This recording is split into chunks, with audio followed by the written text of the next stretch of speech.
E agora, você acompanha pela Rádio Rio de Janeiro o programa Estudo das Obras de André Luiz.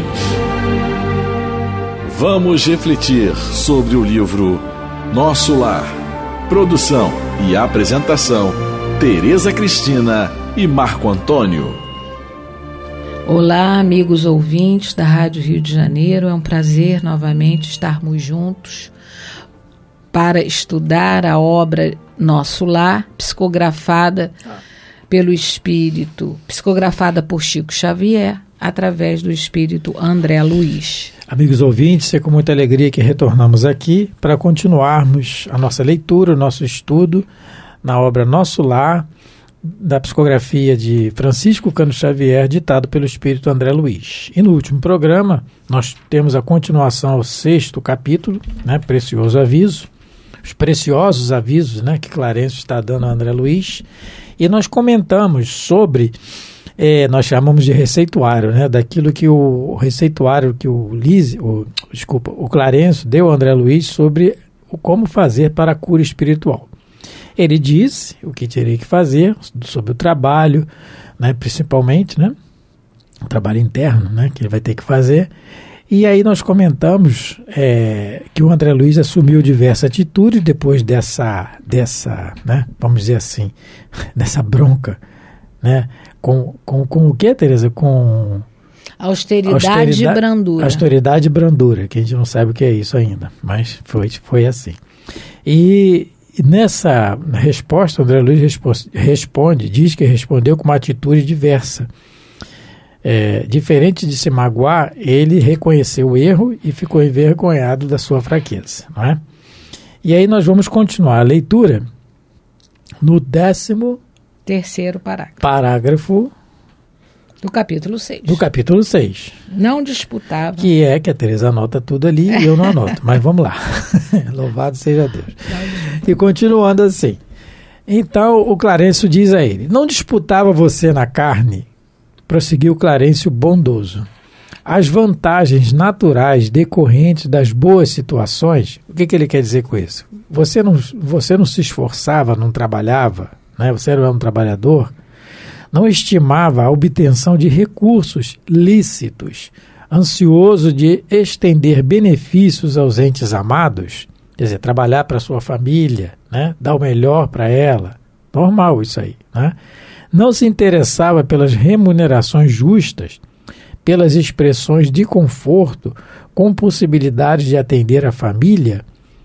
Isso aí ele não está dizendo, só fazendo um parênteses, um comentário, ele não está dizendo que isso está errado, ele está dizendo que é certo. Só está dizendo, você não fazia isso na terra, querer trabalhar honestamente, ganhar o seu dinheiro para dar o melhor para a sua família, isso é o certo. O problema nosso, que os espíritos dizem, é que nós circunscrevemos a nossa família somente àquela que está sobre o nosso teto. E não é para ser assim. A nossa família é a nossa família universal, não é? É a fora da caridade, não a salvação, que nos diz Allan Kardec. E o que é a caridade? É benevolência, indulgência e o perdão para com todos. Está lá no Livro dos Espíritos, não é? Então, esse esforço, isso aqui tem que ser estendido um pouco mais além do que é da nossa família, mas isso aqui é o certo. Aí ele continua assim falando: aqui o programa não é diferente, apenas divergem os detalhes, não é? E ele vai dizer: nos círculos carnais, a convenção e a garantia monetária, certo? Dá o seu conforto para a sua família. Aqui, o trabalho e as aquisições definitivas do espírito imortal, que é o que nós comentamos no último programa. Aquisições definitivas do espírito imortal. Então, esse trabalho que o André Luiz vai ter que realizar, que ele já disse que o Clarencio disse anteriormente, que é árduo, áspero, e tem que ser aceito como bênção de realização, ele é o trabalho interno do espírito imortal. Tudo aquilo que nós fazemos através de trabalho também é para o espírito imortal. Também é de acordo com a nossa atitude que nós vamos tomar naquele tipo de trabalho. Por exemplo, Eu sou um gari e vou varrer a rua. De que maneira eu estou varrendo a rua? De que jeito eu estou fazendo aquilo? Com revolta? Né? Se passa alguém e eu não dou um bom dia, não cumprimento, tem um lixinho a mais para varrer, eu não vou varrer porque não é meu setor, é só aqui, e outros detalhes mais. Então, o que eu estou trazendo de bom para o espírito imortal? Então, esse trabalho interno que o André Luiz vai efetivamente fazer aqui na colônia, ele vai ter que começar assim. E é parafraseando Francisco, é dando que se recebe, porque a Teresa até comentou, nós vamos ver posteriormente aqui na obra, uma companheira que ela não consegue ter comunicação com os filhos, porque ela não aceita nenhum tipo de trabalho. E lá no nosso lar, nós vamos ver também, se Deus permitir, a questão do bônus hora, do salário que se recebe, né? Trabalhou, ganhou. Agora, como você trabalhou, aí vai ser o ganho monetário, o ganho real para o seu espírito imortal.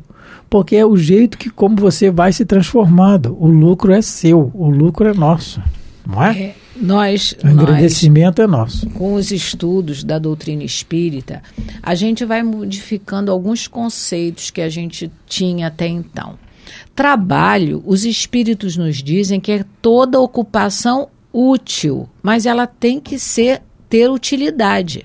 Não precisa necessariamente ser remunerada. Claro, nós estamos no corpo, nós precisamos do dinheiro para pagar aluguel, comprar comida, comprar remédio, para viver. Mas existe uma outra preocupação que nós deveríamos ter, é como nós trabalhamos, porque para Deus não importa se você é um gari, se você é o presidente da república, se você é um médico, se você é uma dona de casa. Para Deus importa como você está realizando o teu trabalho. É isso que o André Luiz vai aprender em nosso lar. É dessa aquisição imortal que o Clarencio está dizendo, porque os títulos, quando a gente morrer, vão ficar no cemitério. Ninguém chega no mundo espiritual, doutor. O André Luiz é um exemplo disso. Se você não realizou bem a sua tarefa aqui na Terra, se você não realizou, não cumpriu o seu dever profissional e o seu dever como ser humano, você chega no mundo espiritual de uma maneira muito desequilibrada. Então, o que o Clarencio está dizendo para ele? Olha, você fica tranquilo, aqui também todos vão poder cuidar da família que ficou encarnada, no caso, né, de quem está desencarnado, mas vai ter que trabalhar e vai ter que adquirir o equilíbrio das emoções, o equilíbrio dos sentimentos, porque isso é que é o mais importante, desenvolver as nossas virtudes eternas, que é o que Jesus veio fazer aqui na Terra. É isso que há 2000 anos ele está tentando que a gente entenda, porque ele quer que a gente, claro, viva no mundo, mas não se corrompa no mundo, mas não viva a vida mundana, porque a gente é espírito. Tudo que é matéria vai ficar aqui na Terra. Do pó viemos, ao pó retornaremos, a matéria. O espírito não. Depois que Deus liga o nosso botãozinho, que a gente é criado, nunca mais esse botão se desliga. E é só progresso. Alguns fazem as escolhas por um progresso mais demorado, outros um progresso mais rápido. Mas nós nos devemos lembrar sempre das palavras de Jesus. Nenhuma das ovelhas que o Pai me confiou se perderá, porque eu sou o bom pastor. E o bom pastor, ele guarda as 99 ovelhas no redil e vai atrás daquela perdida. Ele até hoje, com certeza, está preocupado para que a gente volte para o redil divino. Mas para isso a gente está estudando aqui, a nossa rebeldia ainda é grande, então nós estamos estudando através da doutrina espírita, nós que optamos pela religião espírita, mas a gente pode fazer a nossa evolução espiritual em qualquer religião, porque todas, em sua base, trazem a verdade divina, uma parcela da verdade divina. E qual é? para nós, para todos nós cristãos, é o preceito de Jesus. Amar a Deus sobre todas as coisas e ao próximo como a nós mesmos. Então, o André Luiz, ele já está começando a entender que o quê? E ele, como bom aluno que é, se ele quiser ajudar a família dele que ficou na Terra, ele vai precisar trabalhar e se reequilibrar emocionalmente. Então, e aí? Continuando. Isso. Onde eu parei? Dor para nós. É o ponto. Dor. Agora vamos começar a falar da dor. Dor para nós significa possibilidade de enriquecer a alma. Porque ele estava sofrendo, né, Marco? Não ele está desesperado. E aí, a gente pega aqui uma página do Espírito Emmanuel no livro Espera Servindo. O título do livro é Espera Servindo. Título do livro. O título da página é Aceitação. Então, olha o que o Clarencio falou aqui. Dor para nós significa possibilidade de enriquecer a alma. O Emmanuel fala aqui. A dor é ação necessária ao desenvolvimento da vida. Fugir dela é escapismo. Rebelar-se é agravar a própria situação. Ignorá-la é indiferença. Queixarmos-nos é imaturidade. Não é? E ele vem dizendo, no final ele diz assim: diante da dor que nos procure, examinemo-la no intuito no íntimo de nossas próprias almas. E se reconhecemos que ela vem com motivos justos, aceitemo-la com paciência, aproveitando-lhe os ensinos. Retifiquemo-nos em tudo aquilo de que tenhamos necessidade de corrigenda. Mas para isso a gente tem que reconhecer que está errado. Que é o que o André Luiz está fazendo. Ele está aceitando. Ele se queixou algumas vezes, ficou indignado que veio pelo suicídio, depois ficou indignado, numa indignação, até ele ficou constrangido por estar sendo tão bem tratado, não é? Enquanto que ele estava numa zona tormentosa, reconhecendo por que ele estava lá. E aí depois ele vem se queixando novamente, que estava com saudade da família, porque, com certeza, cadê minha família? Cadê minha esposa? Cadê meus filhos queridos? Né? E aí o Clarencio conversa com ele. Não é assim. Se você quer se melhorar, você tem que trabalhar, você tem que aceitar com resignação essa dor, porque é uma dor que ele está passando. É o que ele está fazendo, é o que o Emmanuel está pedindo aqui. Retifiquemo-nos em tudo aquilo de que tenhamos necessidade de corrigenda, mas para isso eu tenho que reconhecer que eu estou errado. E aí ele diz aqui, dor para nós significa possibilidade de enriquecer a alma. Só que, gente, ele diz para nós, a dor aqui não é só para nós desencarnados, não. É para a humanidade toda. A humanidade, ela é de encarnados e desencarnados. A diferença, como a Teresa colocou no programa anterior, eu acho, a única diferença deles para nós é que nós estamos com o corpo somático e eles não. Eles estão com o corpo espiritual, não é? Então, a significação das coisas, da questão moral, da nossa evolução real, é para todos nós. Então, a dor para todo mundo significa possibilidade de enriquecer a alma. Basta que a gente reconheça o erro e reconheça por que essa dor veio. Principalmente nós, os espíritas, que temos o raciocínio diferente dos outros companheiros de outras religiões.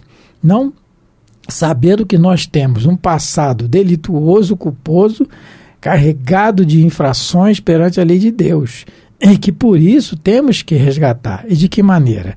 Várias vezes já foram feitas com certeza N tentativas pelo amor, mas nós não aceitamos, nós preferimos a dor, não é? Isso. E aí, raciocinando em cima disso, nós não somos vítimas, não somos injustiçados. No mundo não há injustiças, mas não há injustiçados. Se teve um, foi Jesus. O Clarencio, quando ele coloca que a dor é uma possibilidade de nós enriquecermos a nossa alma, é porque a dor moral é um aviso de que algo a gente precisa trabalhar no nosso sentimento, no nosso conceito. Porque, vamos ver, a dor física não é um aviso que alguma coisa não está bem? Quem já teve dor renal, de pedra no rim, sabe, não é? Que graças a Deus, graças à dor, dá para a gente correr para o médico para poder fazer uma dieta ou, às vezes, até fazer uma cirurgia, porque se a dor não viesse, o nosso rim ia ficar totalmente obstruído, o sangue não ia ser filtrado e a gente desencarnaria. Então, a dor física, ela é um aviso. Graças a Deus a gente tem a dor física para a gente poder correr para o médico, para a gente poder ver o que pode fazer para melhorar a situação. A dor moral é parecida. Se ela chega até nós, é porque ela está dizendo, olha, alguma coisa em você ainda precisa ser melhorado para que você não sofra tanto. No caso do André Luiz, é a dor da saudade da família. Ele estava ainda um pouco inconformado de ter desencarnado. Então, ele vai ter que trabalhar essa saudade que ele tem da família. Ele vai ter que mudar o conceito de posse. A família é minha, tudo é meu. Então, por isso a dor chegou.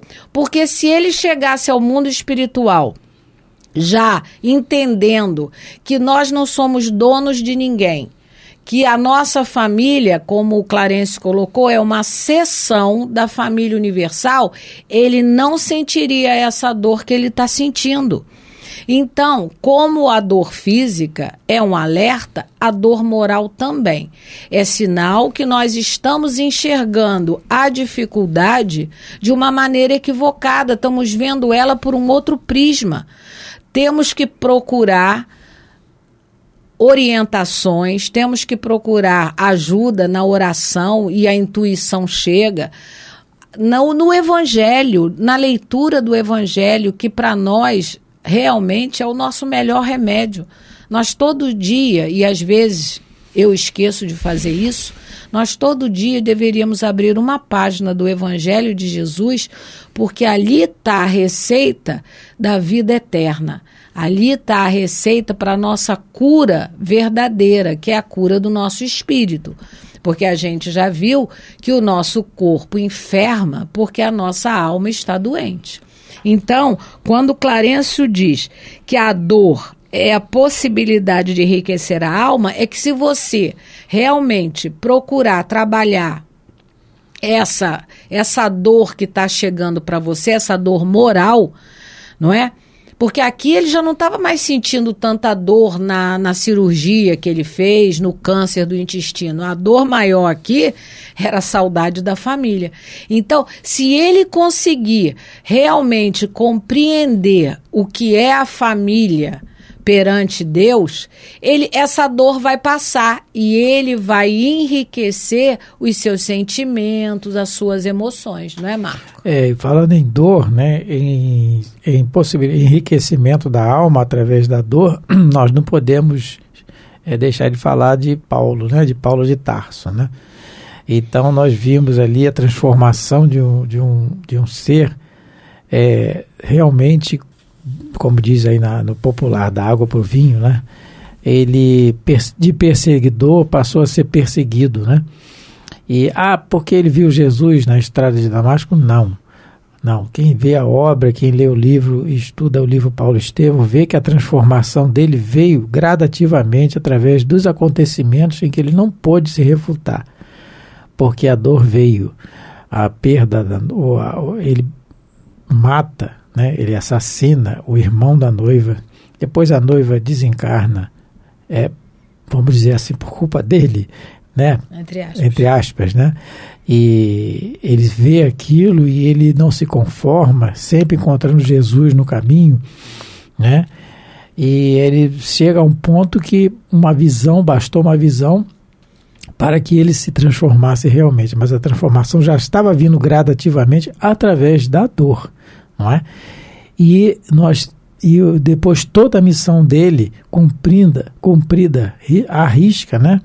O vaso escolhido por Nosso Senhor para que nos trouxesse o Evangelho, né, para o Ocidente, com toda a sua coragem e determinação, mas sempre com a companhia da dor, sempre. Então, essa dor aí, realmente é bom que nós, como a Teresa falou, é bom que nós, né, nós, principalmente aqueles que nós falamos para alguém sobre o espiritismo, porque o ouvido está mais perto da nossa boca, não é, que a gente sempre pense e repense e raciocine em cima disso, de que é necessário, né, é necessária a companhia dos dizeres, dos ditames dos bons espíritos, porque os espíritos estão sempre aparecendo para nós, através dos livros. As mensagens dele estão aí conosco a tempo e a hora, né? Basta que a gente se esforce um pouco e leia e raciocine no que lê. Nós temos a obra básica, né? Nós temos a Revista Espírita, que é uma maravilha de informações. Allan Kardec nos trouxe e nos trouxe através do seu esforço hercúleo, né? Do seu esforço gigante, né? Com muita dor. E temos aí as obras subsidiárias, as obras psicografadas por Francisco Cândido Xavier, né? Em particular a obra de André Luiz, que nos detalha o plano espiritual e nos coloca na situação das histórias dos livros no dia a dia. Então nós temos a companhia dos bons espíritos, sim. Nós temos também Jesus na nossa estrada de Damasco nos aparecendo o tempo todo, que é a nossa estrada da vida, através dos livros, né? E a gente raciocine sobre isso. Então, continuando a leitura. Ele vai falar mais um pouquinho sobre a dor. Ele continua assim. Vamos voltar um pouquinho. Dor. Dor para nós significa possibilidade de enriquecer a alma. A luta constitui caminho para a divina realização, né? Que nós acabamos de falar de Paulo. Compreendeu, né? A diferença? Certo? Aí ele pergunta assim, compreendeu a diferença?